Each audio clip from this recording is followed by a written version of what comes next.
This weekend, a friend who I met through Instagram, Sean, invited me down to his place to take his new Speed Triple RS for a spin. But while I was there, I took the chance to make a quick video of his garage. It's basically his own mini fleet of Triumphs, and essentially we're looking at my dream garage here. Yeah, it's a bit of a Triumph fanboy's space, I believe. So do you want to tell us a bit about the bikes? We'll start with the Street Twin, obviously a point of interest for me on my channel. So. Yeah. So this is 66 plate Street Twin, affectionately known as Cherry Dream. I think an ex-girlfriend named it. Yeah, a few mods on it. The internals, the engine, gearbox, drivetrain, all completely standard. Just cosmetics or changes really. So added on the screen. That's the official Triumph screen. Yeah, it's slightly smoked, but just helps with a little bit of a wind blast really. Kind of went for the sort of Street Cup-esque look when I first got it, and I kind of digged it. These little bar end mirrors. Mm-hmm. I personally prefer bar end mirrors just for visibility, comfort. I just prefer those. Down onto the front there, just remove the gaiters. I did get the Street Cup little guards on the front there, but once I sort of took them off, I kind of preferred it without them really. Mm-hmm. Tank completely standard. The seat great for twos up. I love a bit of quilting myself. That's the Triumph bench. That's the Triumph bench seat, yeah. Just while I'm here, sort of the tail tidy there. There's a Motown with the little back motorcycle indicators. You got those on the front as well, right? That's yeah. Fine, isn't it? Yeah, put them on the front. There's a little mount you get, literally just clips on, and then rewire it all up into the headlights. Quite an easy, quick job to do. Air intakes, just swapped them out for the black ones, and then wrapped the exhaust. Myself and my good pal Paul. I did this side, he did the other side. Still need to change the pegs because they're all silver, but the black ones you can get for the Scrambler, are they? Yeah. I mean, you can literally take out, put in. So that's a nice job. Some of the aftermarket ones, not quite as easy. And then remove the chain guard, and then put on these little pipes here. These little shorty pipes, I got them from Square Deals. Dirt cheap. When you I think they're about $250. I think they were. So pretty cheap compared to like what, $500 for Vance & Hines? Yeah, if you went for Vance & Hines, for me personally, for chain care and stuff like that, because the Vance & Hines do stick out a lot further than those. They sound great on a sort of country lane, popping down the road, just cruising around. These just are amazing. You do get some real crackles and pops. I've not decatted it. The main reason being it's just going to be super loud. This is plenty loud enough. And then the the Thruxton on. Yeah. Again, completely standard engine, transmission. The only thing I've got on it is the track racer kit. So it comes with the front fairing, the Vance & Hines pipes, tail tidy, these indicators. Everything on this bike is Triumph official. So changed the hand grips there to the whiter diamond type things. And these again bar end mirrors. I've only really kind of seen them on the bobbers really, sort of. And changed the seat out for like a bit of Dominique sort of style. So there's the Vance & Hines, and that's no decat on that either, is it? No. It's lots of people try and fight the sort of chrome, the blinginess of it. Mm-hmm. For me, I was just like, embrace it. So that's why I went for these mirrors and to sort of line it up a bit. To me, with the gold, the white, I think it's great in the sun. It sort of sparkles. You park it up, and I guarantee you within a couple 5 minutes, someone will be over to talk to you about it.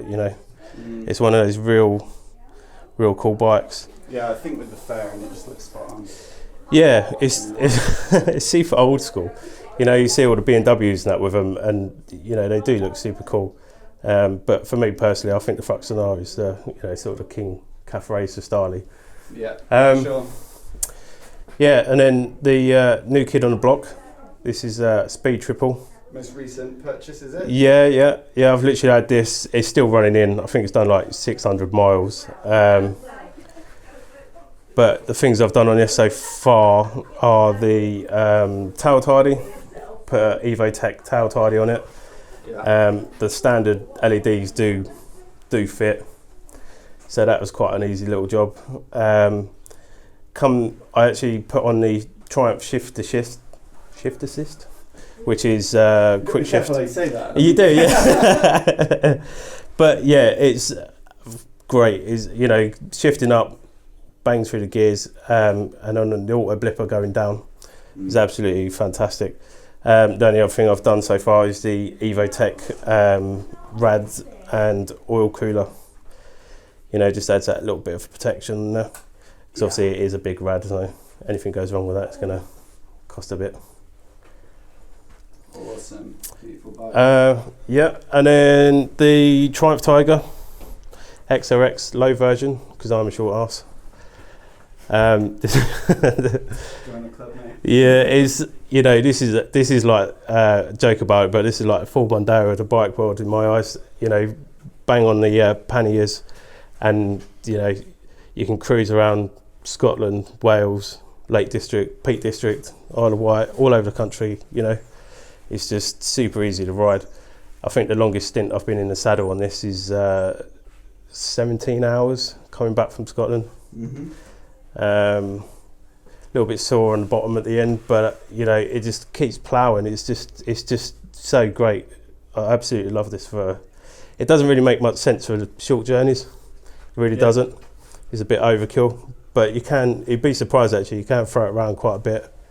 It's it's a really comfortable, usable, practical bike. So the Street Twin is for sort of gentle town rides and. Yeah, for like popping around town, going down the shops. This comes into its own for me personally. We live out in the sticks sort of thing. It's country roads in the summer, just a soundtrack, just literally plodding around. It's crazy good for that. For an all-round bike, people moan about the brakes and stuff, but when you're kind of cruising around, it's not that kind of bike, is it really? You don't no, too much. No, I mean, you can give it a bit of beans sort of thing, but generally it's just a cruiser all-rounder. Yeah. I generally love it for that reason. The Thruxton has got a bit more oomph to it, and the torque and whatever. But it's like a poser bike, really. Yeah. It's usable in its own way, but obviously it's single seat. You can't really. I don't know. It kind of makes you want to be a bit more progressive, and then this is just a completely different nature of a beast. This is actually a sector I wasn't really thinking I'd be getting into, to be honest. Yeah. It's I don't know. This adds another dimension to biking for me personally. This is I'm by all means I'm nowhere near a sports bike rider or anything like that sort of thing. The roadster thing for me was enough. It's super comfortable. Super comfortable. It's sort of you can plod around on it if you really want to, but then at the same time, if you're feeling a bit more sort of progressive, you can do it. And you'll find out later on. Yeah, and then the sort of touring bikes, you've got all your bases covered there. Yeah, the only thing I'm kind of hankering for at the moment is a monkey bike. I would love a monkey bike. We did the DGR last year with Laguna Triumphs, and there's a guy, Harry. He had a little monkey bike, and I was just like, that looks so fun, for poking around town, just having a bit of fun, And that's kind of, let's face it, that's what these all are. They're all toys, aren't they? Now. So you're doing DGR this year? Certainly am. Yeah, I'll probably take the Thruxton again. Yeah. I want to go sort of. Last year it was all suited up and tweed and things like that. I think I might try a Peaky Blinders sort of thing this year. Yeah, well, I saw you got your link on Instagram, so I'll link to those in the description. Yeah. I've your DGR. Yeah. I've put it on Instagram and whatever. So yeah, by all means, if you want to donate, it's a great cause. Mental health, big thing for me. I when I was actually learning to ride and I had this sitting in the garage, I was absolutely hankering to ride it. Unfortunately, it took me a couple of times because I was suffering with anxiety, a bit of depression, sort of thing. And honestly, I think this is why it means so much to me, this bike. Yeah. It got me through. It made me want to push through, do the counselling, things like that. And DGR is just a complete mirror of why I do it. It's just, great fun, great guys. It just means a lot to me. Force Triumphs, yeah. Yeah. You think you'll ever branch out? Yeah. Just the monkey bike? Yeah. or a V4S. I'd love a V4S. Yeah, that's an insane bike. I absolutely love that. You probably only got room for the monkey though. Yeah, I don't know actually. I could get the monkey bike on the wall, or the push bike sort of thing. But yeah, a nice little Panigale in the middle would be lovely. But yeah, that sounds alright. Well, thank you so much for showing us around. No worries, bud. And we'll go out for a little ride, I think, in a minute. Yeah, definitely. Cheers. We then took the bikes for a spin, Sean on his Thruxton and me on his shiny new Speed Triple RS. Thanks again to Sean for trusting me on his new bike, and I've got to say it was a hell of a ride. The position is much sportier than what I'm used to riding, but it's not as extreme as a sports bike, and actually after about an hour of riding I didn't really feel any discomfort. The thing that struck me about the Speed Triple RS is just how easy it was to ride, despite being a bit of a beast. The 150 horses are delivered smoothly, especially in the road riding mode that I was using. I thought that sport was best avoided when borrowing someone else's bike on unfamiliar roads. And there's decent torque from the 1050cc triple all the way through the rev range, meaning it accelerates pretty well in almost any gear. But if you really wind it on, 150 horsepower is plenty enough for UK roads. Sean opted for the quick shifter as an extra, and it works pretty well both up and down and makes those quick accelerations with the throttle pinned wide open all the more fun. The ride is firm but not too harsh for me, and there's full adjustment in the Öhlins units front and rear. I found the handling pretty easy to get on with. The Brembo brakes are of course extremely powerful when you need them, but again really easy to ride as the initial bite isn't too harsh, so it's a manageable bike at lower speeds. It's also rammed with tech like cruise control, rider modes, TFT display and a 5-way joystick, cornering ABS and traction control to name but a few, but I didn't really get a chance to test all of this stuff out. I just enjoyed the fundamental experience of riding an awesome sounding sporty triple on some beautiful roads in some great weather. So once again, thanks to Sean for being a great host. I've linked to his Instagram in the description below, as well as his DGR fundraising page.